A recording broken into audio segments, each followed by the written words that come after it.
নমস্কার বন্ধুরা, সবাইকে স্বাগত রাজেশ কিচেনে। আজকে চলে এসেছি আবার হারিয়ে যাওয়া আর একটা কিন্তু রেসিপি নিয়ে। এটা একদম ঘরোয়া রেসিপি, অলরেডি দেখে বুঝতেই পারছেন এটা ডিম দিয়ে করব। এবং ডিম মানে কিন্তু সবার কাছে কম বেশি সবার কাছে প্রিয় একটা জিনিস হচ্ছে ডিম।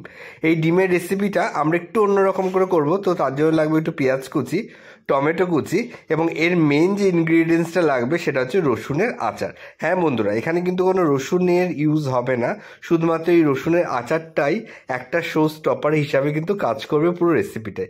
কী করে রেসিপিটা করব চলুন তাহলে শুরু করা যাক। তো প্রথমে একটা কড়াইতে অল্প একটু তেল নিয়ে আগে আপনাকে একে একে প্রত্যেকটা ডিমের পোচ করে নিতে হবে। একদম ঠিক শুনেছেন, আপনাকে কিন্তু ডিমের পোচগুলো করে নিতে হবে, এবং এই ডিমের পোচগুলো দিয়ে আজকে আমাদের পুরো রেসিপিটা হবে। অনেকেই কিন্তু বলে ডিমের পোস্টটা উঠতে চায় না, তো তার জন্য কি করতে হবে, কড়াইটাকে আগে ভালো করে গরম করে নিতে হবে এবং তার মধ্যে সামান্য তেল দেবেন। বেশি তেল দিলে কিন্তু পোস্টটা ভালো মতো উঠতে চায় না। তো প্রথমে কি করবে, কড়াইটাকে ভালো করে গরম করে নিয়ে তার মধ্যে সামান্য তেল দেবেন এবং একটা ডিমটাকে আলতো হাতে আপনি ফাটিয়ে এভাবে ছেড়ে দিয়ে উপরে এটার মধ্যে সামান্য পরিমাণে আপনি নুন, আর যদি মনে করেন গোলমরিচের গুঁড়ো আপনি দিতে চান, দিয়ে এবার আপনাকে এটাকে ওয়েট করতে হবে যতক্ষণ না নিচের পোর্শনটা একটু কড়াভাবে ভাজা হয়ে যায়, মানে ফ্রাই হয়ে যায়। আস্তে আস্তে যখন এটা নিচের পোর্শনটা কড়াভাবে ফ্রাই হয়ে যাবে, এইভাবে একটা হাতার সাহায্যে বা খুন্তির সাহায্যে আপনারা আস্তে আস্তে চারিপাশটাকে এরকমভাবে আলতো হাতে একটু একটু করে কিন্তু ওঠানোর চেষ্টা করবেন। তারপরে দেখবেন ইজিলি এটা কত সুন্দরভাবে উঠে গেছে, কোনো অসুবিধা হবে না। তাহলে পুরো প্রসেসটা আপনাকে আমরা দেখালাম ভালোভাবে। তো এইভাবেই যদি আপনারা প্রসেসটা ফলো করেন, সুন্দরভাবে কিন্তু পোচগুলো ওঠে। তো এই জন্য বলবো বন্ধুরা, পোচ করার সময় কিন্তু তাড়াতাড়ি তাড়াহুড়ো করবেন না, আস্তে আস্তে নিচের পোর্শনটাকে ফ্রাই হতে দেবেন। দেখবেন অটোমেটিকই এটা কিন্তু ছেড়ে দিয়েছে। দেখুন, আমরা কিন্তু আপনাদের সামনেই করে দেখালাম, অটোমেটিক কি সুন্দর পোচটা ছেড়ে দিয়েছে, উপরে কুসুমটা ভাঙিও নি। তো এইভাবেই কিন্তু আপনাকে প্রত্যেকটা পোচ রেডি করে নিতে হবে। পোচ কিন্তু কম বেশি সবাই এত ভালোবাসে, তো এর জন্য কিন্তু মানে আর কোনো কষ্টই হয় না। দেখুন আমরা কতগুলো পোচ বানিয়ে নিয়েছিলাম, এর মধ্যে কিন্তু 2-3টে পোচ কিন্তু আমি করতে করতেই খেয়ে নিয়েছিলাম, আর বাদ বাকি পোচগুলো আপনাকে আমি দেখাচ্ছি। তো পোচ সাধারণত অনেকেই ব্রেকফাস্টে বা অনেকেই খেতে ভালোবাসেন, কিন্তু এই পোচের রেসিপিটা করলে যে কতটা মজার এবং কতটা সুস্বাদু হয় সেটা একবার পুরো রেসিপিটা ফলো করে একবার ট্রাই করবেন।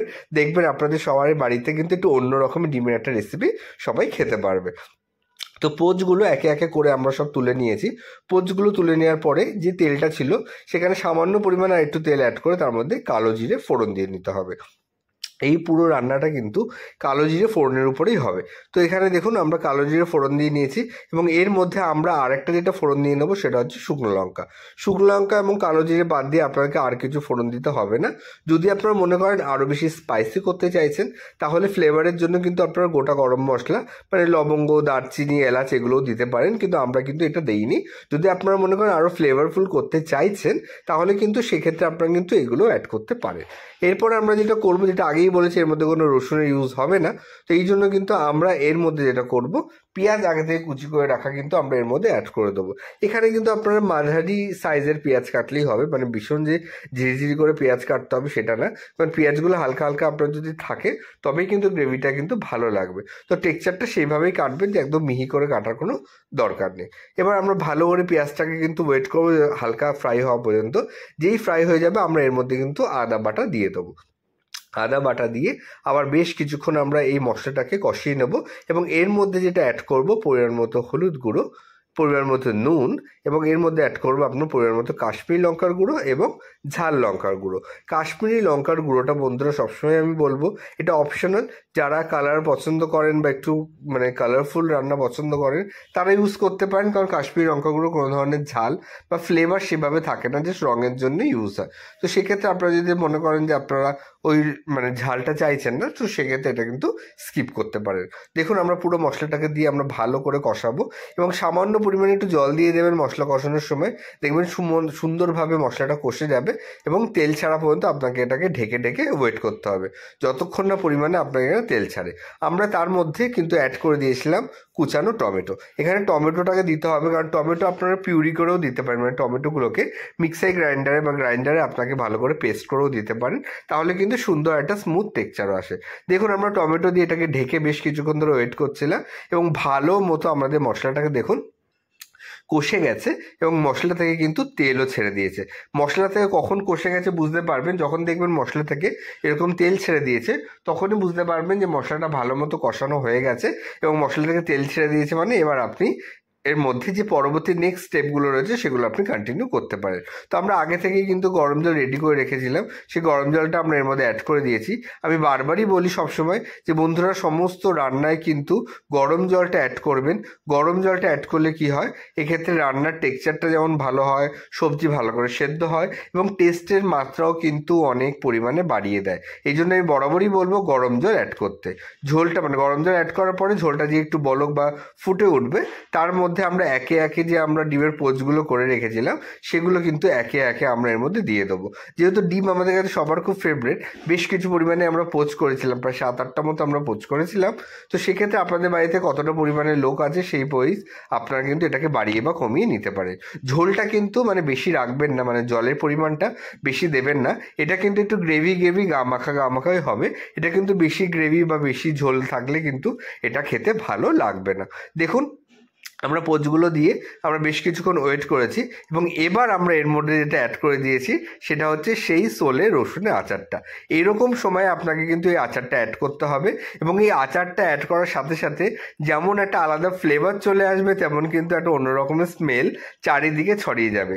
এই আচারটা একটু ভালো মানের বা ভালো মানে জাতের বা ভালো কোম্পানির আচার ইউজ করবেন। আমি বলবো আপনারা সোলের আচার বা প্রিয়া কোম্পানির আচার এগুলো ইউজ করার চেষ্টা করবেন, বা আপনাদের লোকালে যদি কোনো রসুনের ভালো আচার পাওয়া যায় বা আপনারা যদি হোমমেড কোনো রসুনের আচার করে থাকেন সেটা ইউজ করবেন। এই রান্নাটাই কিন্তু এই আচারটা কিন্তু ম্যান্ডেটারি বন্ধুরা, রসুনের আচারটা না দিলে কিন্তু এর পুরো রান্নার রেসিপিটা কমপ্লিট হবে না। তো বারবার বলছি আপনারা কিন্তু অবশ্যই রসুনের আচারটা দিয়েই রান্নাটা কিন্তু করার চেষ্টা করবেন।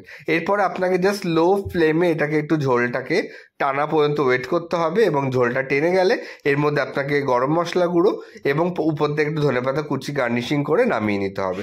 তো দেখুন কত সুন্দর লাগছে আজকে আমাদের রেসিপিটা এবং কতটা ইয়াম্মি হয়েছে এই পুরো রেসিপিটা। আজকের রেসিপিটা আপনাদের কেমন লাগলো অবশ্যই জানাবেন।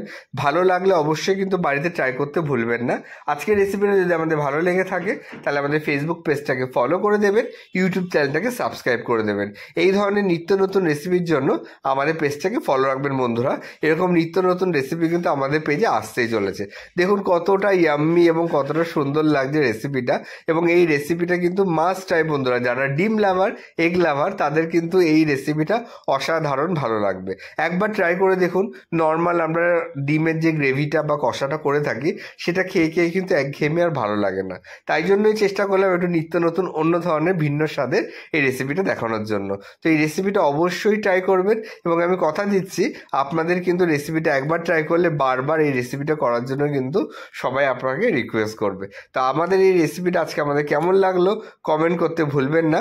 এবং বেসিক্যালি ডিম এমন একটা জিনিস কম বেশি সবাই আমরা এত ভালোবাসি, তো সেই জন্য ডিমের কিন্তু নিত্য নতুন রেসিপি হলে একদম মন্দ হয় না বন্ধুরা। তো সেই জন্য এই রেসিপিটা অবশ্যই ট্রাই করবেন। এটা আপনি রাইসের সাথে খেতে পারেন, আপনি প্লেন ভাতের সাথে খেতে পারেন, ইভেন এই রেসিপিটা কিন্তু আপনার রুটির সাথেও অসাধারণ লাগে। তো আজকে রেসিপিটা ভালো লাগলে কিন্তু শেয়ার করতেও ভুলবেন না অন্যদের, যাতে অন্যরাও এই রেসিপিটা দেখে এবং শেয়ার করলে অন্যদের কাছেও রেসিপিটা চলে যাবে। এবং আপনাদের যদি কোনো ধরনের রেসিপি রিকোয়েস্ট থাকে অবশ্যই কমেন্ট বক্সে কমেন্ট করবেন, তাহলে আগামী দিনে সেই রেসিপিগুলো আমরা কিন্তু আপনাদের সামনে তুলে ধরার চেষ্টা করব। তাহলে আজকে এই পর্যন্ত, পরবর্তীকালে দেখাবো অন্য ভিডিও নিয়ে। ধন্যবাদ বন্ধুরা, ভালো থাকবেন।